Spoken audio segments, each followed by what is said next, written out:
बिस्मिल्लाहिर्रहमानिर्रहीम। दोस्तों, आज जो है वो हम गुम सिलाई की पट्टी है और उसके ऊपर हमने जो नीचे एक खूबसूरत सा डिज़ाइन बनाना होता है। और यहाँ पर जो है, क्योंकि गुम सिलाई के अंदर ये साइड तो आपकी लग जाती है, लेकिन ये जो 2 साइडें होती हैं, ये 1, 2 और 3 साइडें जो होती हैं, इनको जो है वो हमने तुरपाई करनी होती है। तो आज हम आपको इसी का तरीका बताएँगे कि किस तरीके से आप ये तुरपाई करते हैं।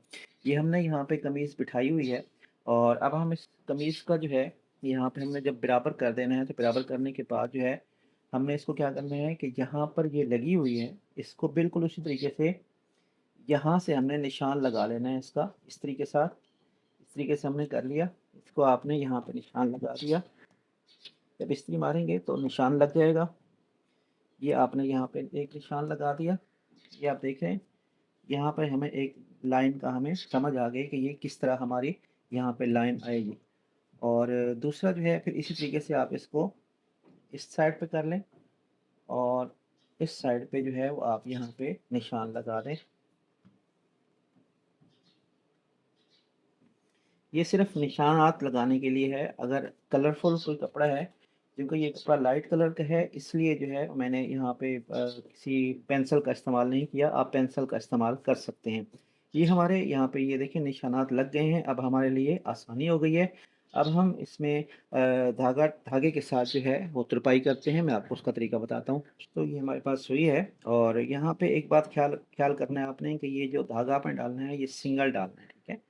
आपने डबल धागा यहाँ पे नहीं डालना, सिंगल धागा डालना है। हमारी यहाँ के क्योंकि छोटा-सा एरिया है, तो हम यहाँ पे सिंगल धागे के साथ इसको और छोटा-सा धागा लेंगे, ज़्यादा बड़ा धागा नहीं लेंगे। यहाँ पर जो है वो आपने गिरा इसकी बाँध लेनी है।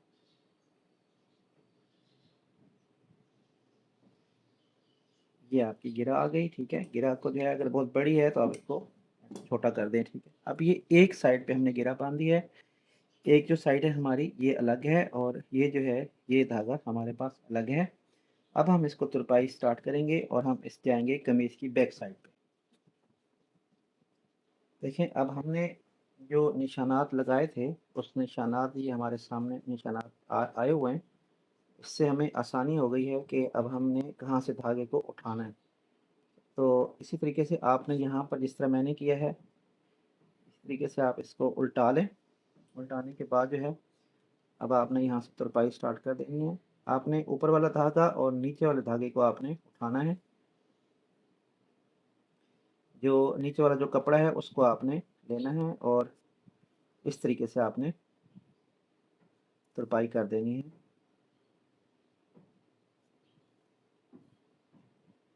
आपने खींच के रखना है ताकि आपका जो फ्रंट है वो बिल्कुल साफ आए। और नीचे वाला कपड़ा इसके साथ ज़रूर आना चाहिए, जो पट्टी का कपड़ा है। असल जो इसमें समझने की बात है वो यही है। अब यहाँ पर जो है ये हो चुका है। अब हम इसको दूसरी साइड पर जाएंगे। हम यहाँ पे ये दूसरी साइड पे आ गए हैं। दूसरी साइड पे भी हमने हमने उसी तरीके से करना है। इसको आपने देखें, बैक साइड को आपने खींच लेना है कपड़े को। देखें, खींच लिया आपने। जब खींचेंगे तो ये, ताकि कोई भी सलवट जो है इसके अंदर ना आए नीचे वाली साइड पे। अब जैसे यहाँ हमने किया था उसी तरीके से आप इसको इस साइड पे भी कर दें।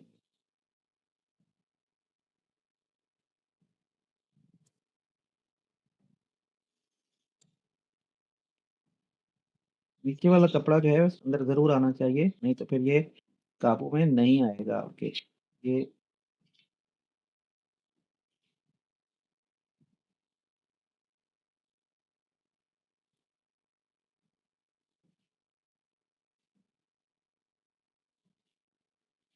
यहाँ पे अगर कोई गिरा वगैरह बन रही है तो आपने गिरा नहीं बनने देनी, बल्कि आपने धागे को जो है वो बिल्कुल गिरा, अगर अगर कोई गिरा बन रही है तो आपने गिरा को निकालना है।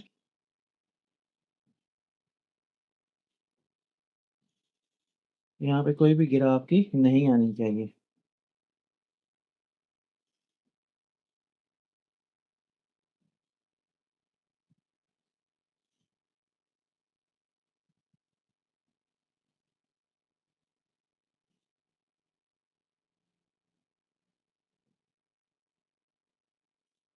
जैसे कि यहीं तक ही रहेगा और हम इसको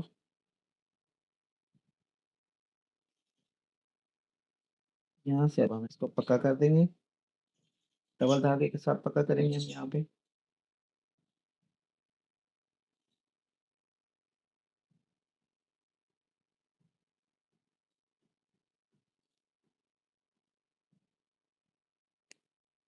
धागा हमने जो है वो यहाँ पे काट दिया।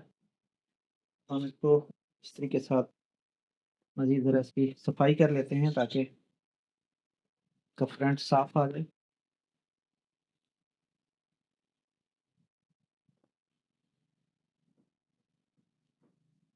अभी हमने इसका फ्रंट वाला डिज़ाइन बनाना है, वो भी आपको बताते हैं कि इस तरीके से बनता है। हल्का सा यहाँ पे आप पानी लगाएं और आप इसको इस्त्री मार दें यहाँ पे।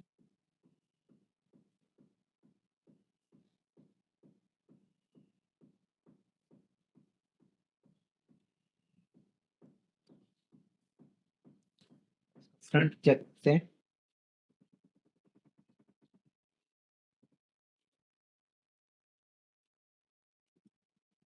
आप देख रहे हैं दोस्तों, यहाँ पे इसका जो फ्रंट है वो अल्हम्दुलिल्लाह बिल्कुल साफ निकला है और हमारी जो सिलाइयाँ हैं वो कहीं से भी तुरपाई की सिलाई जो है वो तुरपाई आपको बिल्कुल कहीं से भी नज़र नहीं आ रही।